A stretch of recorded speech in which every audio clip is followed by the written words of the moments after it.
जी हाँ दोस्तों, good morning. ये हमारा चैप्टर नंबर 7 का फर्स्ट वीडियो है और आज हम पढ़ रहे हैं लाभ हानि और भट्टा। ठीक है कि नहीं। ये बेहद ही इम्पोर्टेंट चैप्टर है। इस चैप्टर को ही तैयार कीजिए। आपके लिए मैं बहुत बढ़िया सा वीडियो लेकर आया हूँ और ये वीडियो आपके लिए बहुत हेल्पफुल हो सकता है। ठीक है नहीं। ये वीडियो मैं आपके लिए लेकर आया हूँ। इसमें हम सीखेंगे प्रॉफिट, लॉस और डिस्काउंट। ये जो चैप्टर है, इससे जो इम्पोर्टेंट हमारे पास रूल्स हैं, जो इम्पोर्टेंट डेफिनेशन है, जो चीज़ें हमको इस चैप्टर में सीखनी चाहिए, वो सारी चीज़ें हम यहाँ पर सीखेंगे ताकि लाभ हानि और बट्टा में आपको किसी भी प्रकार की कोई दिक्कत ना आए। सबसे पहली चीज़ इसमें होती है क्रय मूल्य। ठीक है, क्रय मूल्य यानी जिसको बोलते हैं हम कॉस्ट प्राइस बोलते हैं। क्या बोलते हैं? Cost price. जिस मूल्य पर कोई वस्तु बेची जाती है वह मूल्य इस वस्तु का क्रय मूल्य कहलाता है। अगर मैं हूं और कोई वस्तु आपको बेचता हूं, माना कि मैं वस्तु आपको 100 रुपये में बेचता हूं, ठीक है, तो वो मेरे लिए तो वो वस्तु विक्रय मूल्य रहेगी, लेकिन आप जितने में उस वस्तु को खरीदते हैं वो आपके लिए क्या रहेगा? क्रय मूल्य रहेगा। यानी मैं कोई वस्तु किसी से खरीदूं या आप कोई वस्तु किसी से खरीदें, अगर कोई वस्तु को आप जितने मूल्य पर खरीदते हैं वो उसका कॉस्ट प्राइस कहलाएगा। ठीक है कि नहीं। और इसके बाद आता है विक्रय मूल्य, जिसको हम बोलते हैं सेलिंग प्राइस। अगर आप देखें दोस्तों, तो कोई वस्तु आपने 100 रुपये में अभी कॉस्ट खरीदी तो वो उसका कॉस्ट प्राइस हो गया, लेकिन आप उसको 120 रुपये में बेचते हैं। कितने में बेचते हैं? 120 रुपये में। तो ये उसका सेलिंग प्राइस हो जाता है। क्या हो जाता है? उसका सेलिंग प्राइस हो जाता है। ठीक है कि नहीं। जैसे आपने मुझसे कोई वस्तु खरीदी 100 रुपये में, तो आपके लिए वो कॉस्ट प्राइस है, और आपने 100 रुपये में खरीद के उसको 120 रुपये में अगर बेच दी तो ये हो जाएगा उसका कॉस्ट प्राइस। अगर हम बात करें तो जिस मूल्य पर कोई वस्तु बेची जाती है ना, आपने मुझसे खरीदी 100 रुपये में और आपने अगर 120 में बेची तो 120 रुपये उसका मूल्य हो गया। वह मूल्य इस वस्तु का विक्रय मूल्य कहलाता है। ये किसके लिए रहेगा? आपके लिए, क्योंकि जितने में आपने खरीदी आपने उससे ज़्यादा में बेची। कभी कभी आप वस्तु को उससे कम में भी बेचते हैं, तो वो भी हम सारे केस पढ़ेंगे। लेकिन पहले अगर आप जितने में उसको बेचते हैं, आपने कोई वस्तु 100 रुपये में खरीदी और जितने पैसे में भी आप उसको बेचते हैं वो उसका क्या रहेगा? विक्रय मूल्य रहेगा, जिसको हम सेलिंग प्राइस बोलते हैं इंग्लिश में। इसके बाद आता है अंकित मूल्य। अंकित मूल्य को बोलते हैं मार्क्ड प्राइस, है ना। क्या बोलते हैं? Marked price. यानी उस पर जो अंकित मूल्य रहता है, उस पर जो लिखा हुआ रहता है वस्तु के पैकेट पर, वो वाला मूल्य। अगर हम देखें इसकी डेफिनेशन, तो वह वस्तु जो किसी वस्तु पर वह मूल्य जो किसी वस्तु पर या उसके पैकेट पर अंकित रहता है। यानी कोई वस्तु है, उसका एक पैकेट है, ठीक है कि नहीं, उस पैकेट पर या उसके रेपर जो रहता है उस पर जो उसका मूल्य लिखा रहता है 220, 250, 270, है ना, जिसको हम MRP बोलते हैं, वही उसका क्या रहता है? मार्क्ड प्राइस रहता है। ठीक है कि नहीं, अंकित मूल्य। इसके बाद हम देखते हैं प्रॉफिट। तो प्रॉफिट एक कंडीशन होती है कि प्रॉफिट हो रहा है, उसकी एक कंडीशन होती है। जैसे जब कोई वस्तु का विक्रय मूल्य क्रय मूल्य से अधिक हो तो ऐसी स्थिति में लाभ होता है। अब अगर देखें, हमने कोई वस्तु 100 रुपये में खरीदी तो ये उसका क्या हो गया? CP हो गया। और किसी वस्तु को हमने 120 रुपये में बेच दी तो ये उसका क्या हो गया? सेलिंग प्राइस यानी SP हो गया। अब वस्तु को हमने कम में खरीदी और ज़्यादा में बेच दी, मतलब 100 रुपये में खरीदी और 120 रुपये में बेच दी, तो हमने कितने ज़्यादा में बेची वस्तु को? हमने वस्तु को 20 रुपये ज़्यादा में बेची। कितने में बेची? 20 रुपये ज़्यादा में बेची। तो इस टाइप से अगर कोई वस्तु को हम कम रुपये में खरीदते हैं और ज़्यादा रुपये में बेचते हैं तो उस वस्तु पर हमको क्या होता है? लाभ प्राप्त होता है। अगर हम इसका फॉर्मूला देखें तो लाभ को हम कैसे प्राप्त कर सकते हैं? जो हमारा विक्रय मूल्य रहता है उसमें से अगर हम क्रय मूल्य को माइनस कर दें तो हमारा जो लाभ रहता है, प्रॉफिट रहता है, वो हमको मिल जाता है। जैसे कोई वस्तु को हमने 120 रुपये में बेची, विक्रय मूल्य 100 रुपये उसका क्रय मूल्य था, तो हमने कितने ज़्यादा में बेची? 20 रुपये ज़्यादा में बेची। तो ये जो 20 रुपये था वो उसका क्या था? लाभ था। ठीक है कि नहीं। अब हम देखते हैं हानि। थर्ड जो हमारी इंपॉर्टेंट डेफिनेशन है वो है हानि यानी लॉस, है ना। लॉस क्या होता है? जब किसी वस्तु का विक्रय मूल्य क्रय मूल्य से क्या होता है? कम हो, तो ऐसी स्थिति में हानि होती है। यानी हमने किसी वस्तु को 100 रुपये में खरीदी और उसको कितने में बेच दी? बताओ जरा। उसको अगर हमने 80 रुपये में बेच दी तो यहाँ पे क्रय मूल्य क्या है? ज़्यादा है, और विक्रय मूल्य क्या है, कम है। ऐसी स्थिति में हमको क्या होती है, हानि होती है। और हानि को हम क्या करते हैं, क्रय मूल्य में से विक्रय मूल्य को घटा के प्राप्त करते हैं। तो क्रय मूल्य हमारा 100 है, विक्रय मूल्य हमारा क्या है 80 है। तो 100 में से अगर 80 को हम घटाएंगे तो कितना बचेगा 20। यानी हमको उस वस्तु को 100 रुपये में खरीदी और अगर उसे हम 80 रुपये में बेचते हैं तो हमको 20 रुपये का क्या हो जाती है, हानि हो जाती है। ठीक है कि नहीं। अब इसके बाद अगर हम देखें ऊपरी व्यय, क्या ऊपरी व्यय है ना, ऊपरी व्यय को हम बोलते हैं ओवरहेड एक्सपेंडिचर। ठीक है कि नहीं।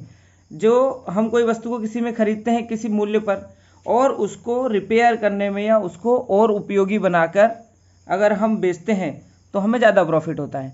तो अगर किसी वस्तु को हमने परचेस किया पहले, उसके बाद कुछ खर्चा उस पर और किया और उसे बढ़िया से किया, उसके बाद अगर हम उसको बेचते हैं तो जो जितने में खरीदते हैं और जितना एक्स्ट्रा खर्चा करते हैं तो वो कहलाता है ऊपरी व्यय। ठीक है कि नहीं। जितने में खरीदा उसके ऊपर हमने जो खर्चा किया उसको बोलते हैं ऊपरी व्यय। यदि हम देखें, यह वह व्यय है जो किसी व्यापारी को किसी वस्तु के क्रय मूल्य के अतिरिक्त वहन करना पड़ता है। जैसे अगर कोई वस्तु उसने कितने में खरीदी, 100 रुपये में खरीदी। जैसे उसने रेडियो खरीदा पुराना, है ना, और उसको 100 रुपये में खरीदा और उसने 50 रुपये उस पर एक्स्ट्रा खर्च किए, तो और उसके लिए जो व्यापारी है उसने कितने में खरीदा समझ लो, उसके लिए वो 100 और 50 कितना होगा, 150 रुपये का होगा। लेकिन ये जो 50 रुपये है ये क्या है, उस वस्तु पर ऊपरी व्यय है। क्या है, ऊपरी व्यय। अगर हम देखें तो इसे अतिरिक्त लागत या ऊपरी व्यय कहा जाता है या कहलाता है। ठीक है कि नहीं। जिसे पूर्व में क्रय मूल्य में जोड़कर नया क्रय मूल्य प्राप्त किया जाता है।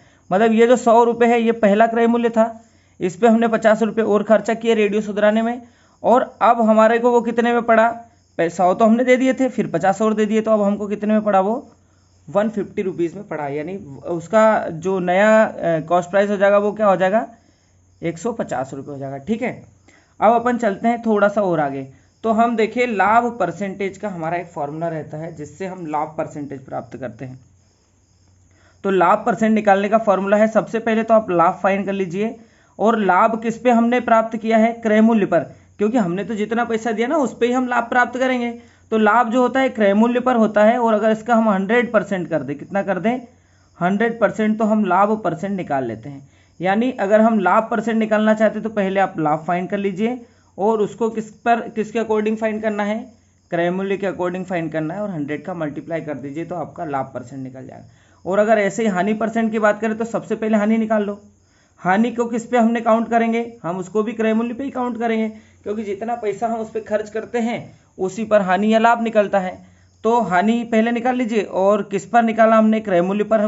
क्रय मूल्य के अकॉर्डिंग हम उसको क्या करते हैं, कैलकुलेट करते हैं, और 100 का अगर हम मल्टीप्लाई कर दें तो हमारी हानि परसेंट निकल जाती है। और यहाँ पर हमको 100 का मल्टीप्लाई करेंगे तो हम क्या कर देंगे, परसेंटेज का साइन लगा देंगे। इसके बाद होता है डिस्काउंट, है ना। डिस्काउंट यानी इसको बोलते हैं हम क्या, बट्टा। बट्टा मतलब छूट, है ना, कि जैसे भी कोई भी वस्तु है उसका जो अंकित मूल्य है, यानी जैसे अंकित मूल्य 100 रुपये है, क्या है, अंकित मूल्य है 100 रुपये, कितना है 100 रुपये अंकित मूल्य है, और इस पर एक्स्ट्रा 20 रुपये की छूट दे दी गई, यानी 20 रुपये का कितना दे दिया, क्या दे दिया, बट्टा दे दिया। तो 20 रुपये का बट्टा दे दिया, तो अब उस वस्तु का क्रय मूल्य क्या हो जाएगा, 80 रुपये हो जाएगा, क्योंकि आपने तो उसको 100 रुपये में देना था आपको, है ना। उसका मार्केट प्राइस क्या है, 100 रुपये है, आपने उस पर 20 रुपये की छूट दे दी। अब जब आपने 20 रुपये की छूट दी तो मुझे कितने में मिला, वो 80 में मिला, तो मेरे लिए क्रय मूल्य क्या हो गया, मेरे लिए सीपी जो हो गया वो हो गया 80 रुपीज़। ठीक है कि नहीं, सीपी कितना हो गया, 80 रुपीज़ हो गया। अब देखते हैं कैसे बट्टा मिलता है। किसी वस्तु के अंकित मूल्य पर जो छूट दी जाती है उसे बट्टा कहते हैं, तथा यदि किसी वस्तु के अंकित मूल्य पर क्रमशः R1%, है ना, पहले क्या किया, R1% का बट्टा दे दिया, इसके बाद शेष जो राशि बची उस पर R2% का बट्टा दे दिया, ठीक है कि नहीं, तथा इसके बाद भी कुछ राशि बचेगी उस पर पुनः राशि पर R3% का बट्टा दे दिया। मतलब पहले क्या, R1%, फिर R2%, फिर R3%, 3 बार हमने एक ही अंकित मूल्य पर 3 बार बट्टा दे दिया।